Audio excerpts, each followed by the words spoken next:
I think so. Let me see. Is it live stream? Live stream. Yeah. We're going. There we go. Yeah, we're on. Cool. I have to close that window because I'm getting an echo now. And so we are on the live, and so we'll see if we get some folks showing up here. It's our first. If we do, oh, welcome. Somebody is in the chat. But yeah, so this is a work in progress, everybody. If our first time doing this with anybody here, so we're gonna try as best we can to make sure that we can incorporate the chat if people manage to show up, have some comments or not. Hopefully we won't miss you if you have something to say.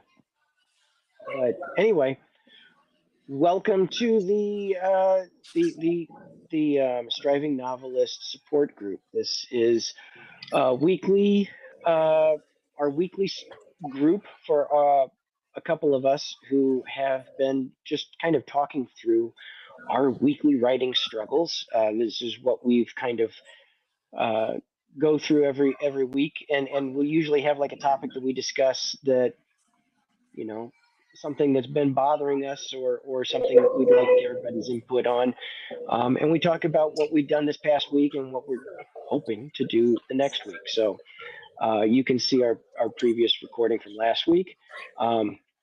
But anyway, as we do, we're gonna go around the go rounds here to start with, and we'll talk about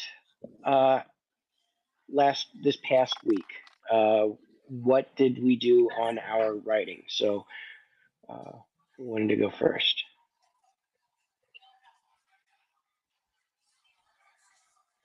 I'll go. Oh, go ahead, Jack. I'll go because I'm probably the sorriest writer in this group, so I'll start and we can go uphill from here. I didn't get any fiction writing done this week.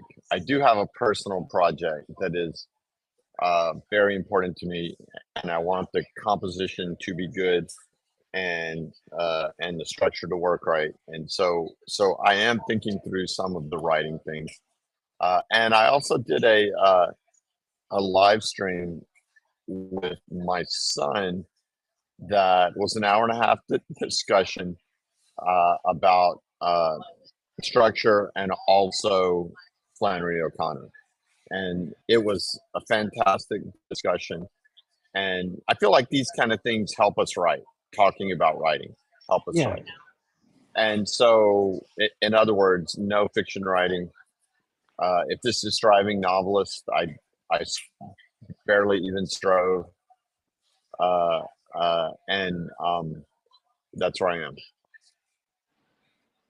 Did you want to share that, Jack, or were you wanting to keep that kind of? No, I'm very happy to share that unless you think there's some reason there that I shouldn't. Yeah. Okay. Well, yeah. Afterwards, maybe I'll put it in the show notes here. I just did drop the link for your. I'd love to see it. Thing with James. So. Oh, Jack. You're muted, Jack. Unmute. I'm sorry. It's terrible. And if it gets good, our goal is 30 minutes, and so far they're all an hour and a half. So if it gets good, I will share it. I promise. But for now, it's terrible, and I think we're practicing stage. That's fine. All right. Don't worry about it. But if you want to, anytime, feel free to drop in. Hey, Lisa. Hey, Lisa. Hi. Michelle was just about to go. Hello, Elisa. Yeah. Hi. Hello. I was just I spent the last week working on edits for the first half of my novel in progress and cleaning that up to submit as my thesis for my master's program. So I've just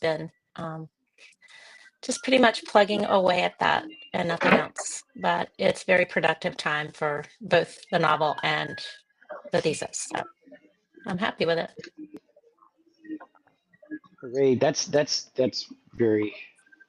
always important. Very good news.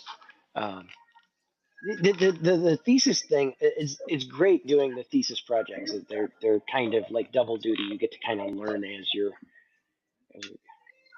Oh, and the time, the people reading, the professors and the other students, people giving you the feedback is invaluable. I'm going to miss having that once I graduate. Yeah. Well, you still But I have still you have it. guys. That's right. I have you guys. So good. Yeah. All right. Who wanted to go next? Yeah, I can go. I got a rare flash fiction piece done. So I haven't been writing new stuff for a while. Just been so tired from the thesis, I think. But yeah, 2 new flashes the last 2 weeks. Finally wrote an actual sci-fi.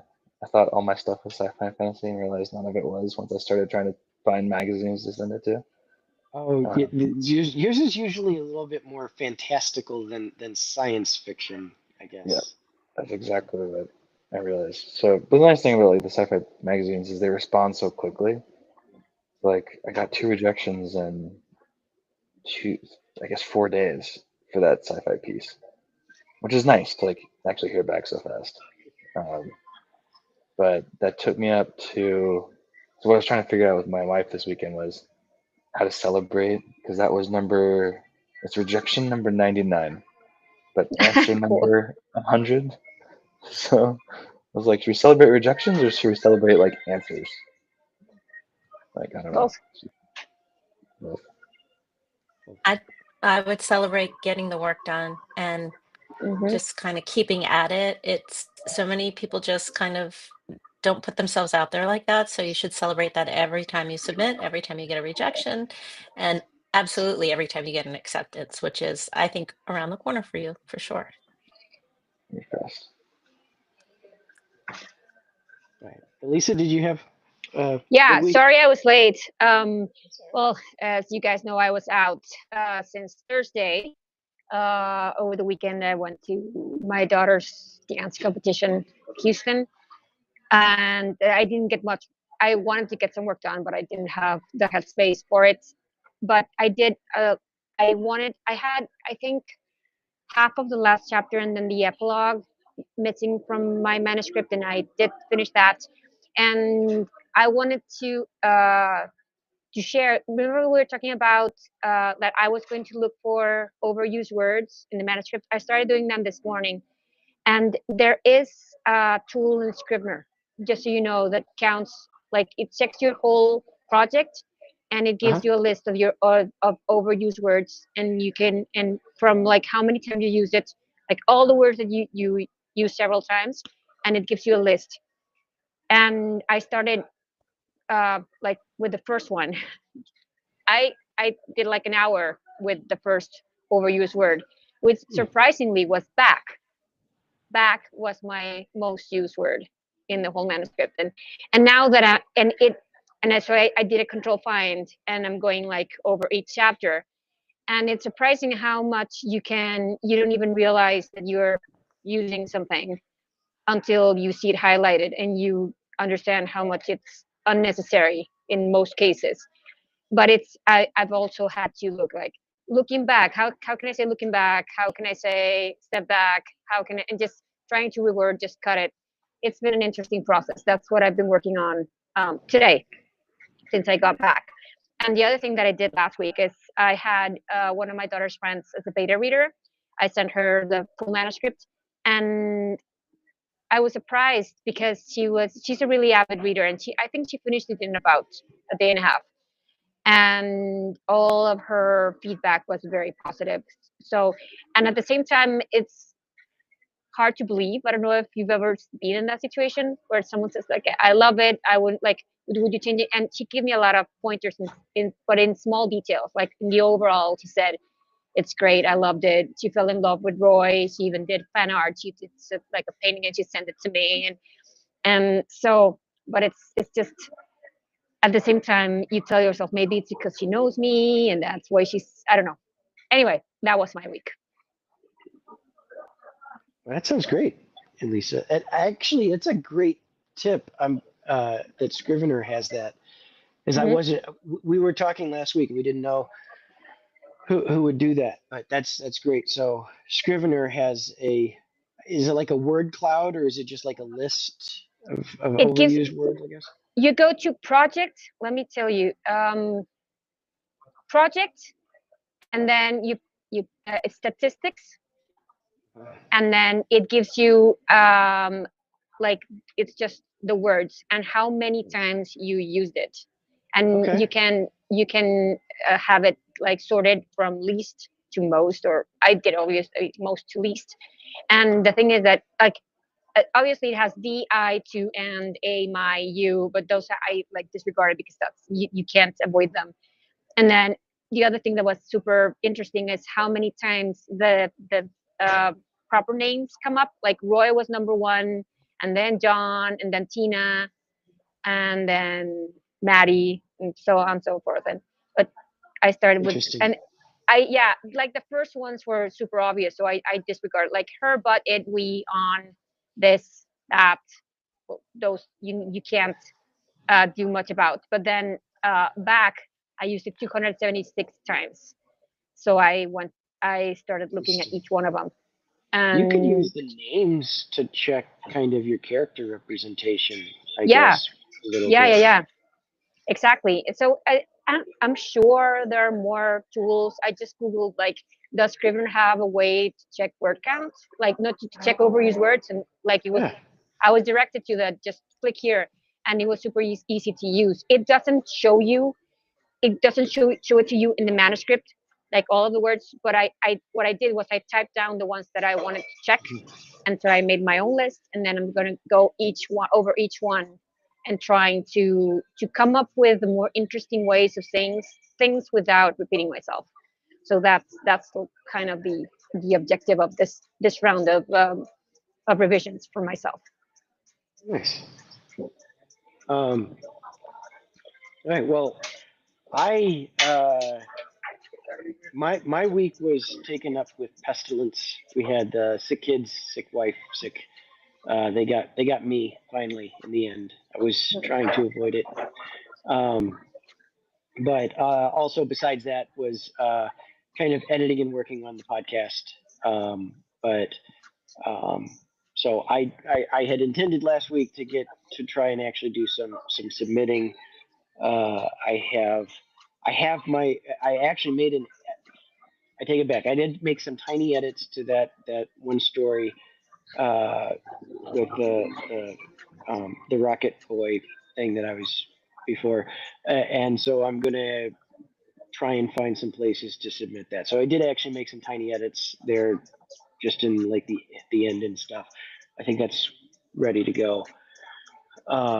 So I will submit. Um, yeah, Michael, and what's the then word count on that story? it was like 2,000. It was too much for flash fiction, I guess, but maybe see here. I think it helps to know when we're actively trying to submit something for us all to keep our eyes out for opportunities that seem suited, especially if we happen to know the story or just the idea behind the story and the word count and the genre, since we're all kind Yeah, of searching for submission opportunities anyway. that is 1,800 words. So it was it was an attempt at flash fiction for a class project at one point. That was not obviously. There's an in Plowshares, there's an emerging writers short story. The deadline Yeah. is March 1st. I was Oh, I'm gonna yeah I was gonna share my story for this weekend so that I want to submit that. one that I wrote for New York City Midnights. Oh, let's. That's a good point. We should make sure we keep an eye on that. We were going to start kind of getting our list of submission opportunities for March here. That's beginning of March, but I think did we share that one for last year? I think we did. Last year's maybe. Anyway, I think we did. It sounds familiar. That's coming out in our newsletter every month. Yeah, it's The coming subs out. and grinders section. Yeah. So I think we did. Yeah, let me see. What did we do? We had copper nickel.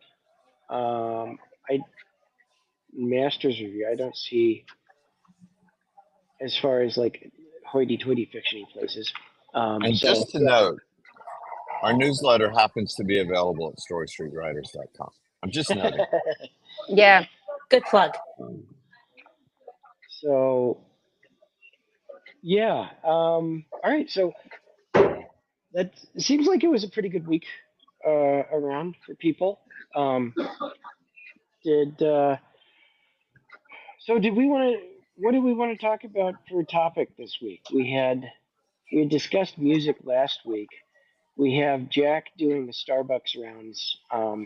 Elisa's in a new in a that's a coffee shop you've been in before, isn't it? That's the same one. I always come here, but I sit looking toward different places, so that's why you get a different view. This is my office. That's great. Well, that's how. Okay, so distractions. Sometimes you need a little bit of distraction, right? Like you need. Who needs to be? Does anybody need to be completely locked down to write, or does everybody like a little bit of distraction, a little music, or a little bit of crowds that you in the background? I think it has to be like anonymous crowds, you know? That can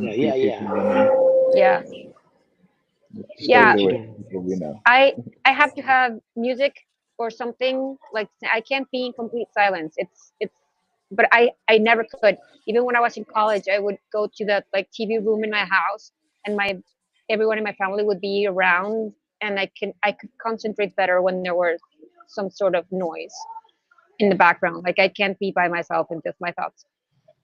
So yeah, for me, but the thing is that when I'm in the flow, I need to be around something or music or whatever, but not people talking to me, because then they bring me out of the zone.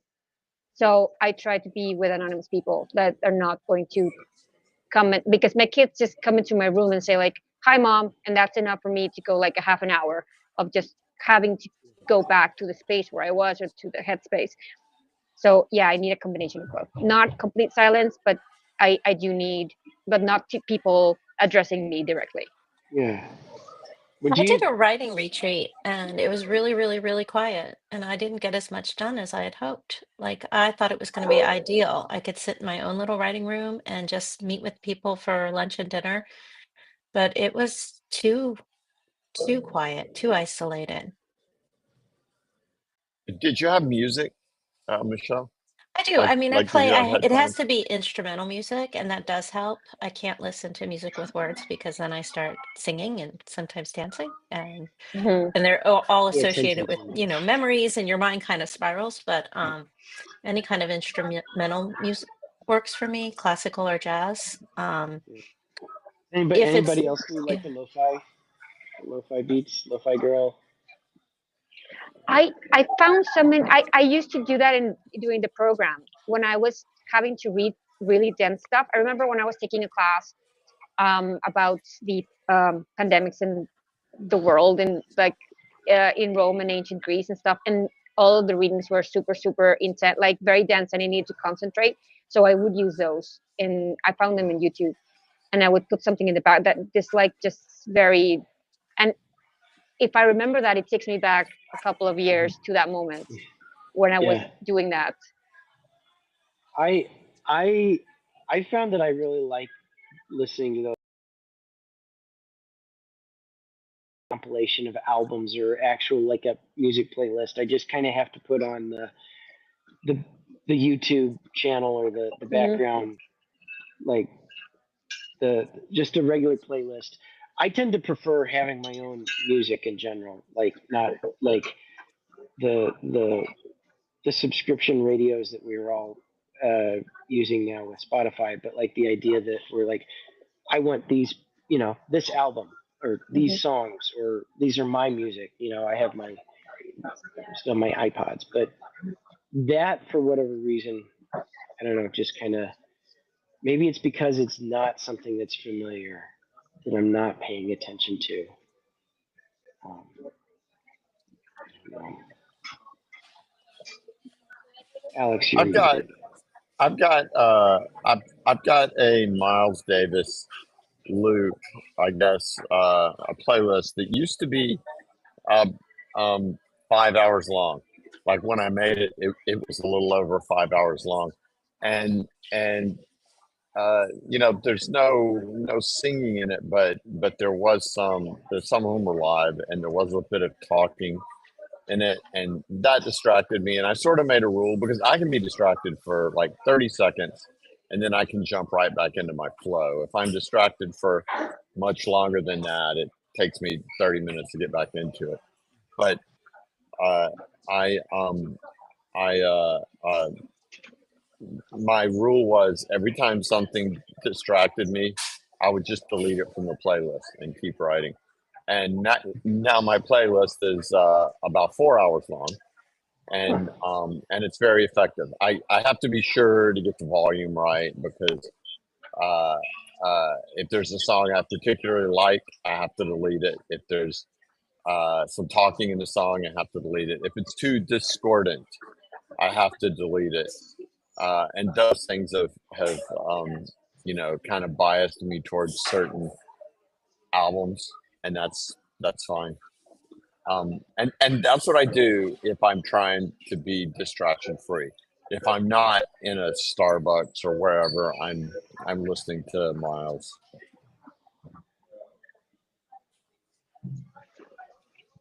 I realize talking doesn't always sometimes lately I have been listening, and I used to do this back when I lived in Arizona. There was a jazz station, and the late night jazz station, like the late night jazz, they'll play something, they'll talk about it, and they'll play something else, and I can have that on in the background. It's just like that really drowsy voice kind of thing that It's like the I golf can't announcer. even. I don't know if I could remember and pay attention and remember afterwards if I was trying to pay attention to that. But I do that. I've found they have kind of late night jazz here in Denver too. So um, that can also work. Like if it's not too interesting.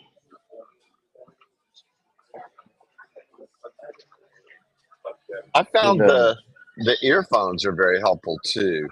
The earphones have a little better noise canceling, but more than that, they tell people to leave you alone. And Yeah. I really like that. If I'm writing at Starbucks instead of doing something like this, I try to bring Yeah. my big uh, sort of. I think I'm going to get a sticker like your on air sticker, Michael, and put it on the side of my Little air flag that you maxes. can raise up Yeah, and be like, yeah, that's a great idea. I wish they Yeah. The made the other thing. headphones in Princess Leia buns. I think that would be really Yeah. cool. And the other thing that I do to concentrate is these are for far away, like not for looking, like not for reading. They're for, yeah, I can't see well from far away, so I use them to see. So I take them off and I can see the computer perfectly, but I don't see anything else. So if there's anybody that I know that comes into the cafe or something, I wouldn't even notice them. So that's another, yeah. It distorts everything around the computer like a filter, like a blur. So that also helps, like a and Zoom that's blur. why, yeah, like a Zoom blur in the background, I've had people like, I saw you the other day, but you didn't even, like, I waved at you or something, like I didn't see you. If you don't come over, I'm not gonna be able to see you when I take them off. So yeah, that's another trick. So Elisa is on team get out of the house and go to a coffee place. Jack, is that you've been hitting those? Is that just when you're talking to us, or do you have to feel like you have to go to a coffee shop to concentrate? Well, I'll talk about this at some point, but I live in a place that gets pretty warm, and I have a Mhm. now all of a sudden a bad sensitivity to heat. So I have to leave my house because we don't have air conditioning, and I have to. I would rather write if I'm having a writing session. I would rather write in a room without anybody coming in with just a bit of Mhm. music and plenty of coffee or whiskey, whatever. I shouldn't plug whiskey. I don't drink much. Don't drink, kids. Um, but plenty of coffee or tea, uh, and and my ear, uh, uh, my headphones on in case somebody opens the door. Uh, and that's what I prefer. But for now, while I live in Hawaii, I'm stuck coming to coffee shops. It's hard to write in a coffee shop. I try to get a table that faces the wall if it's a writing session. Um, doesn't You always you're work. you're definitely not like you never learned from The Sopranos, like always face the door or something. Put your back to the wall and face the door. You just kind of. I I get it's weird. Like I feel like I am not. I get a little bit like I can't be like have this whole coffee shop behind me. I have to have it in front of me where I can see it.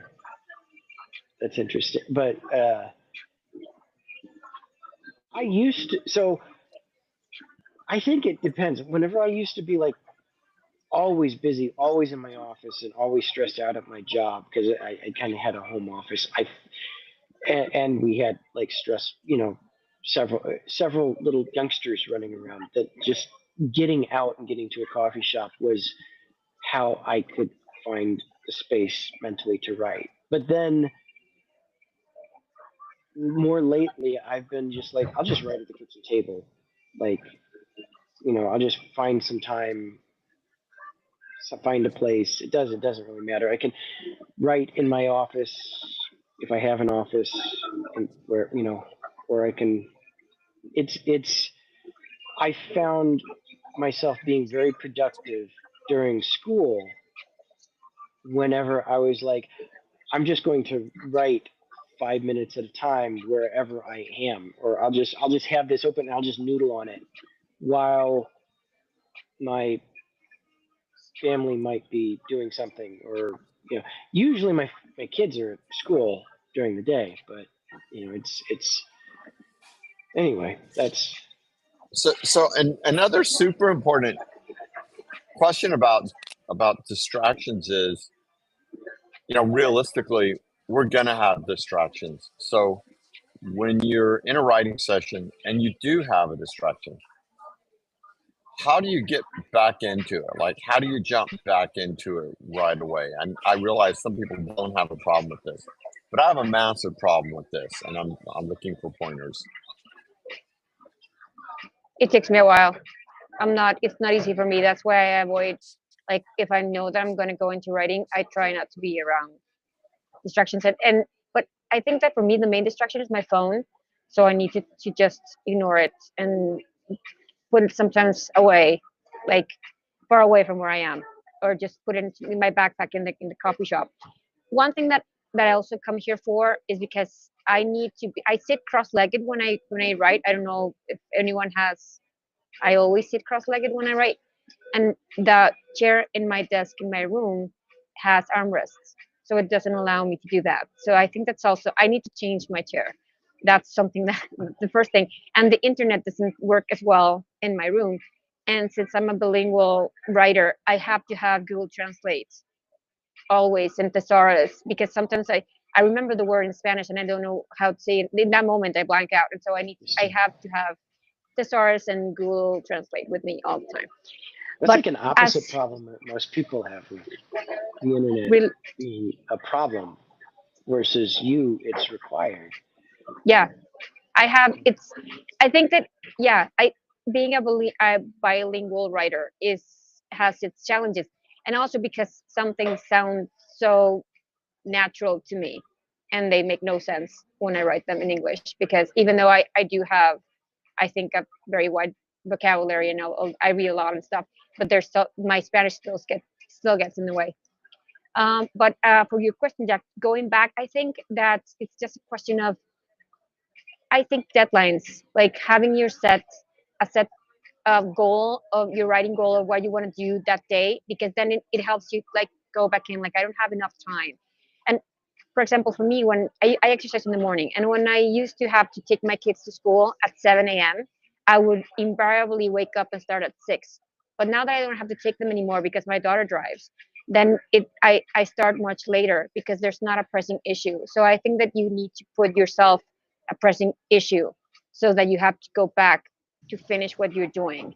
Because if you don't have that, it's really hard to concentrate and to actually focus and and do your like finish your things.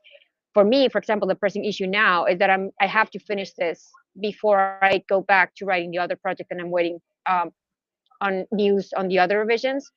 So I know that I'm gonna be stressed for time, so it makes me have to concentrate because I give that deadline to myself. I think that is the only way for me, at least. I don't have a way of just refocusing that easily. But when I know that I don't have the time to actually lose it, then I focus like more easily. I don't know if that makes sense. Yeah, I used to go in before my work went full remote. I used to go downtown to work. There was a coffee shop across the street, so I would go in after dropping the kids to school. I would go to the coffee shop and I would write before work. So writing was procrastinating going to work, and so that I found really made helped me not want to focus on work, and the writing was there. That Mhm. was kind of useful. It became my procrastination. It was maybe there's a way of using writing to procrastinate something unpleasant you don't want to do. Yeah.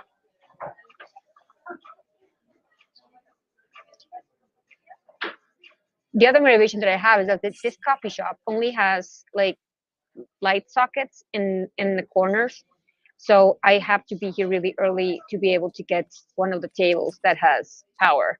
And if not, my computer like just lose all its juice and I can't work. So I have to be here early. That's also motivation. It helps me be here earlier. And then when I'm here, I don't like just people, even anonymous people, seeing me on my phone. So yeah, you just look for ways in your brain to trick yourself to be able to get to work. I think you should come up with some reset activities, like, kind of like atomic habits, like tiny little things you Hmm. do when you get distracted. What's your reset? I mean, maybe you get up and stretch, maybe you get a cup of tea, maybe, but have specific, like to have that little break between when you get distracted and when you get back to work instead of trying to force yourself, Little whatever. Pavlovian response to Hmm. trigger you Hmm. into.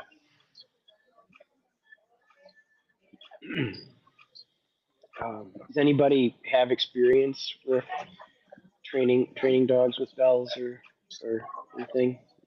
Get some.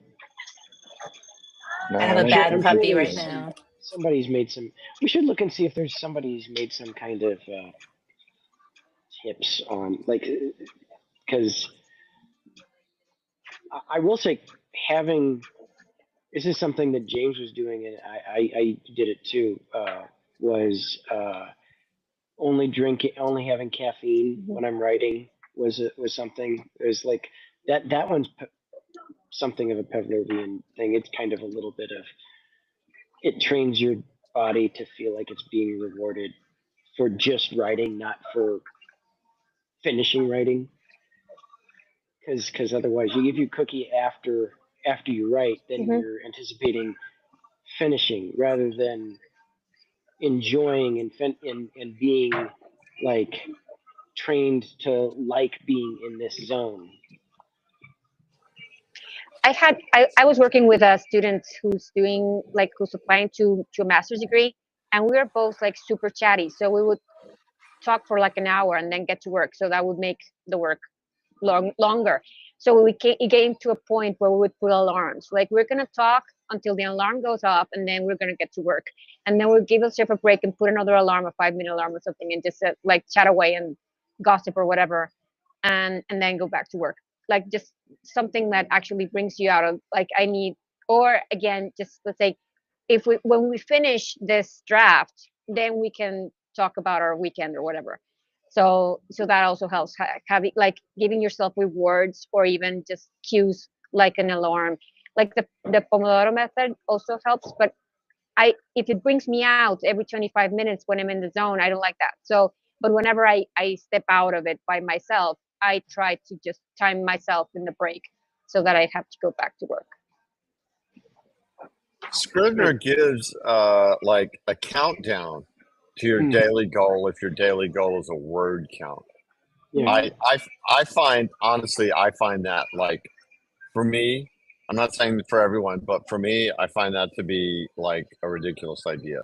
But it's something Scrivener does if it's a goal that you have. My goal is a focus per a certain amount of time. Butt in the chair, not doing anything but staring at my work. That's my goal. Michelle, I see you with a ton of distractions as we're having these chats sometime, and you always seem to be focused on the chat. So I'm really curious to hear. I know that your way to get back into the chat is not stretching, because you don't jump up and stretch. No, So I'm curious to hear your methods. I think it's part of it's just having lived 58 years with ADHD. You kind of learned that to handle all the distractions and refocus. I, I don't know. I think I'm just so used to living in a house of boys and pets and noise that I'm just used to it, because you're right, there's always some it's actually relatively distraction free today, which I'm, gonna knock on wood. Um, but yeah, I think it's just getting used to it more than anything else. And it's not something I recommend people getting used to. I mean, less distraction is always better.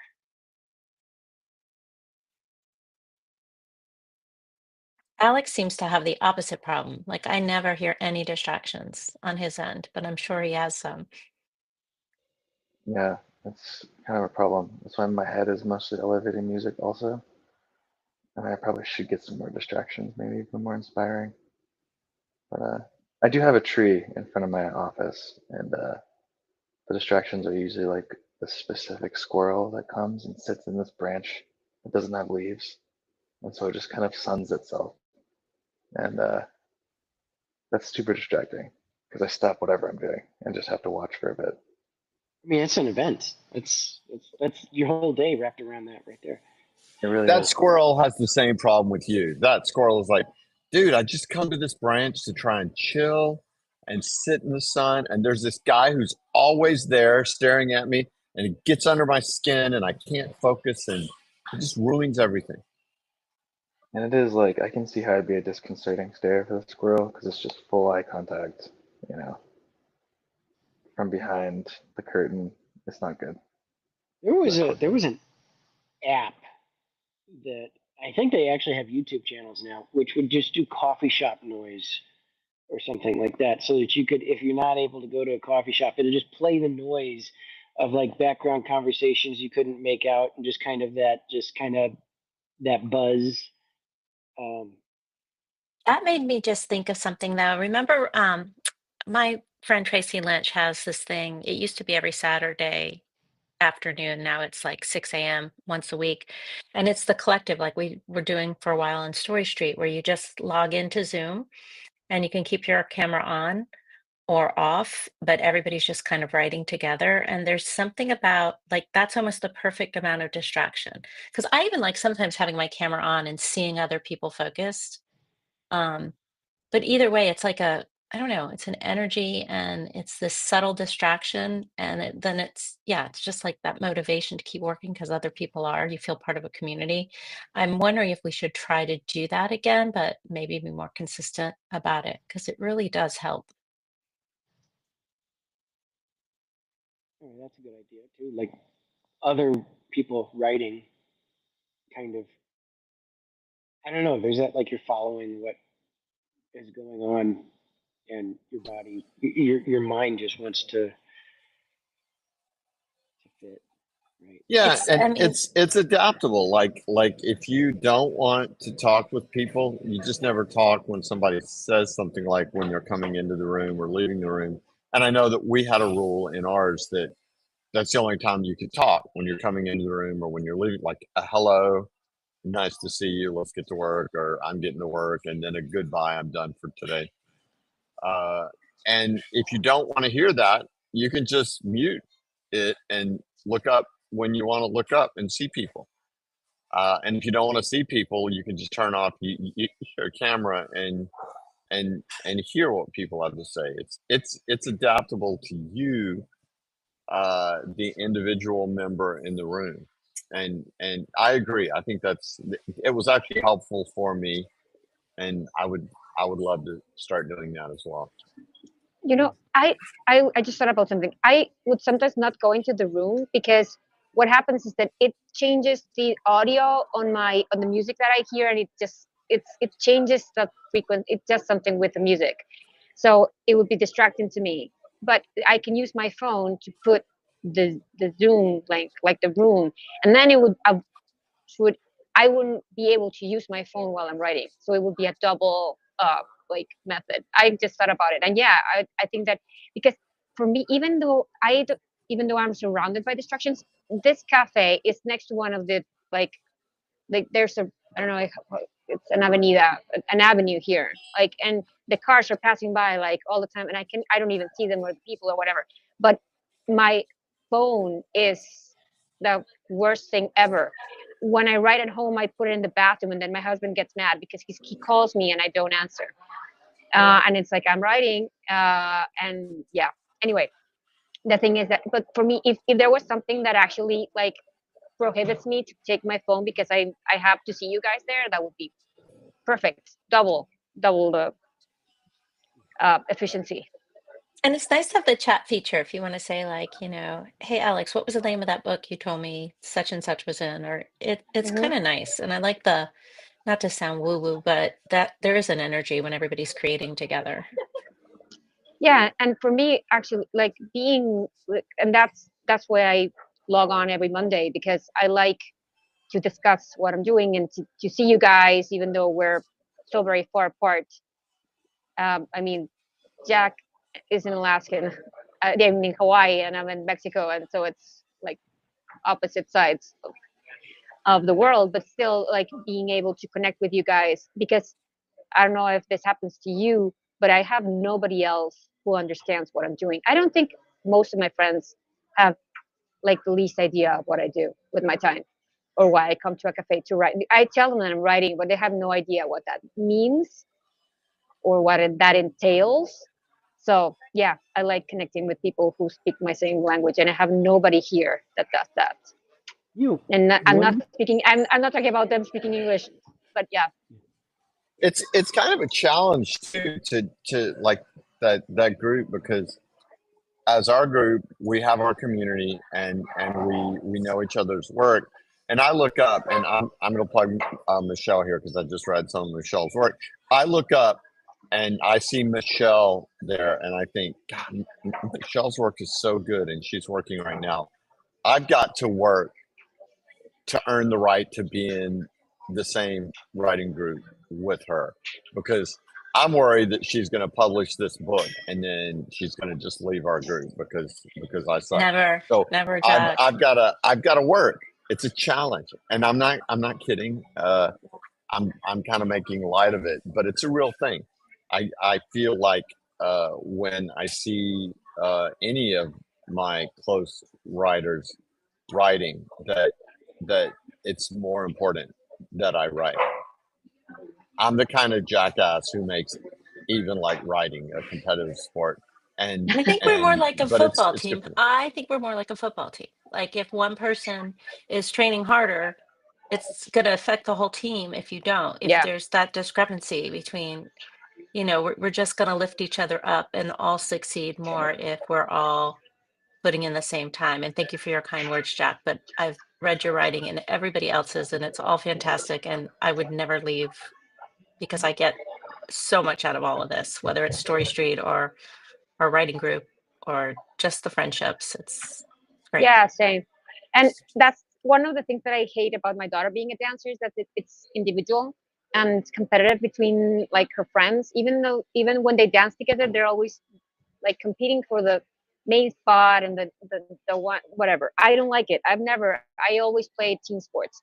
And when you're in a team sport with a great player, it makes you a better player. And when you are in something individual, it doesn't work. So yeah, I'm with Michelle here. I think that and I would also never leave this group, even when I get published. It's Yeah, it's crazy how like it's such an individual thing, and I mean, I like the touch-ins, the regular touch-ins, because it's sometimes crazy to think that if we just stopped doing this, like we could, just never write again, and Mhm. that's crazy to think about. But I know that we Yeah, wouldn't. We won't. I touched base with some of I had a writing group before where I met Eileen, and I wrote to some of them like, "Do you want to join this group?" And they were like, "I haven't written a word since I left the program." I'm like, "Wow, that's like 3 years ago." So yeah, some people do just finish and just give up, I guess. So that was surprising. So some people do. I think that that's why community is important, so that we keep motivating each other to keep going. well, what was the thing? You're the average of the 10 people you spend time with the most, or something like that. There's like, Mhm. but that's true. That's one of the main reasons I joined the program, was like being in the community makes me part. It affects my self identity. It makes me do the things that are part of that community, right? That's why I started going to writing conferences, before I joined uh, the master's program. Was just like you surround yourself with writers. I will also write, right? Mhm. Everybody is writing. I will also write. If I am part of this community, this is what I do, right? That's kind of um, it's not just networking, like the idea of building connections.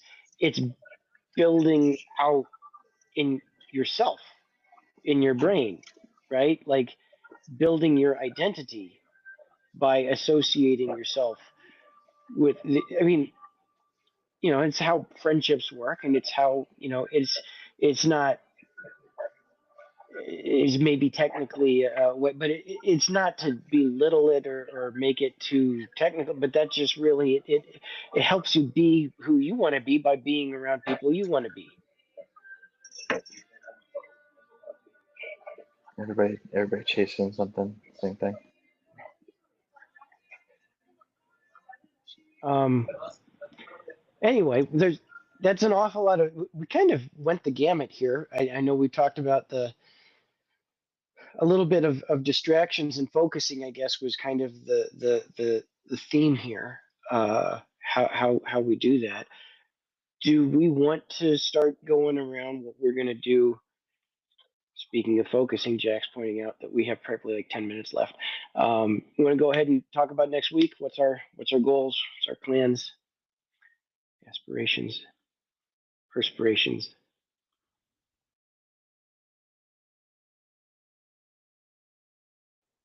I can go first this time since I've been going last, I guess. Uh, I'm going to follow up with these, with this, and get some submissions done. That's my, uh, this one's ready.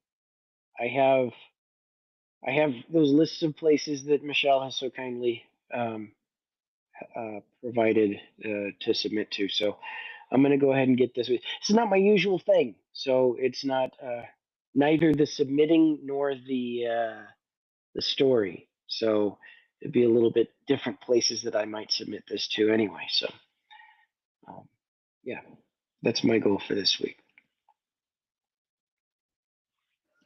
I can go. I wanted to finish the manuscript and send it out like this weekend, but I think it's going to take me a little bit longer than I expected. The changes that I need to, like going word by word.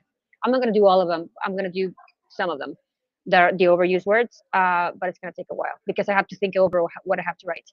But this Saturday would have been my father's 77th birthday, I think.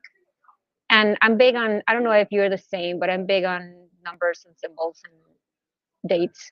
And so it would be really special for me to send it out on his birthday, like a gift to myself and to him. He was always very proud of everything that I did. So I want to finish the whole revising the manuscript. I don't want, and again, we talked about this last week. I don't want to think too much about it. I'm just going to send it out. I mean, it's polished enough. I know. And I could keep on polishing it like forever. So that's the idea.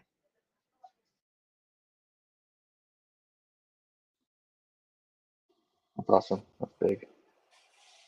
I think I have 2 more places I want to submit to, and I think that's all I'm going to do this week.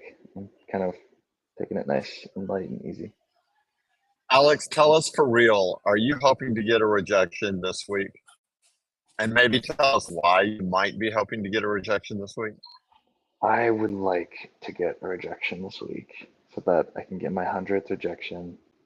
And so far, of all the ideas that my wife and I have been thinking about to celebrate, I thought spending $100, like 100 rejections, spend $100 on a bottle of whiskey, just like actually get something nice, you know.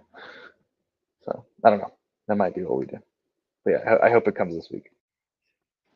As long as it's not drinking $100 worth of cheap whiskey. I guess that's some people's way of coping with 100 rejections. Well, I thought it'd be nice to do like every 100 or every 50, get a bottle, and then if you save it, so then at 200 rejections, we can have a little sip of this morning. Yeah, that's good. That's a fun idea. There's a whiskey called Writer's Tears that Yep, might it's be Irish. perfect. It's Irish whiskey. I bought a bottle of it as a gift for an Irish writer friend of mine, but I've never actually tasted it. But I I think understand it's not pretty good. It's terrible. similar to like Green Spot. It's kind of in that. It's I think it's like in the 40s. Wouldn't be your $100 whiskey, but I don't mind getting 2 bottles. So. I'll go. I have 2 goals this week. One of them is and this is the second one is kind of controversial, but one of them is to get working on the next chapter of my Mississippi project. Um, I've gotten some really good feedback on the first chapter and the work I've done on the second chapter, and I'm excited about it, but I'm having a hard time actually writing with continuity. And that's part of a medical issue. And if you'd like to read my articles about this and articles from everybody in this group, storystreetwriters.com. That's what I would recommend, storystreetwriters.com. And and and then my other project is I have a brother who passed away 20 years ago, and he was a fantastic wordsmith, a journalist. And I've always been sad that I didn't get to write with him, that I never heard his feedback on my writing. And so I'm going to get one of these subscription AIs that's focused on writing, and I'm going to input all of his writing. I'm going to train it on his writing, and I'm going to write something with him. It might just be a passage or a short story. I don't know. But I am going to write something with my brother. And I'm not going to do that this week, but I'm going to start the process of dealing with the technology. And I don't know that I'm ever going to show it to anybody. So I don't think it's necessarily a part of writing with AI. I think it's something else. Um, but and maybe one day we'll talk about writing with AI. But I'm excited about that project, and I'm not going to let it distract me from making progress on my Mississippi project. But I am going to make progress on that as well. It's kind of like when Nat King Cole and Natalie Cole sang together. She sang with the hologram. That's what it makes me think of, which I think is really something special for you to do for yourself. I think that's really cool. It's an interesting project. Yeah. It's an interesting idea. Well, I'm going to jump in and go last. I think I'm last, right? Yeah, it's just you. I have 3 more chapters to edit and plug into the thesis template. And then I have to do that, and then I need to work on my abstract and my other front information, which Alex so generously sent me a sample of his so I could understand how all that works. And I need to work on that. I don't know why I find it intimidating, but I just kind of summarizing what my story's about. And that's something I'd love to talk about in a future Story Street is writing I guess the synopsis, the abstract, the pitch, the elevator pitch, that just really intimidates me. And sometimes when people ask me, what's your novel about? I talk for like 20 minutes and I need to be better than that. So I would love to do that at some point if anybody else needs that Hey, Michelle, what was the name of that website you were just talking about? website. What was the Where you topic? might publish an article about writing an abstract. Oh, it's not, it's for my, no, I don't think I said that. I have to do it from on my template, but I haven't, yeah, I haven't. I think I was talking about writing an article for Story It's for Street. her. It's for the thesis template. Yeah, it's Is for the that thesis. is that Oh my storystreetwriters.com? gosh, yes, it is, Jack. I thank you for bringing that up. Yes, I might write an abstract article when I figure out how to write an abstract. I think What do you it would be a good topic think though, it will like be about? about elevator pitch or finding the summary, find your log line, because I have found sometimes that can actually help you know what when you're writing. You know, I'm writing my book. Oh, here's my what I'm supposed to be focusing on. That helps me kind of, oh, this is what it's actually about, and helps distill it. And I know, I don't know, I've heard a lot of people say that that actually helped them do the actual writing. It is really hard, so I definitely hear you. It's hard. All right, well let's say that's it for this week. Thank you, everybody. Thanks anybody who happens to be watching this, showing up. Obviously, you know you can. This is I guess a weird time of the day on the East Coast, but it's a great time for the lunchtime viewing on the West Coast. So uh, feel free to join us every week here on this YouTube channel. It should be able to see the next stream next week. And of course, you know you can go to storystreetwriters.com for those of you following the bouncing ball at home. Sign up for our newsletter. Join our contest. We got a writing contest that's going on this week. We run them roughly every quarter. So you know, $100 prize, no fees. It's easy to do. So anyway, thank you everybody, and um, yeah, thanks all of the Story Street writers for being here today. See you guys. All right, now I stopped the live stream. So all right. Everybody stick around until your uploads are done at least. Okay, that's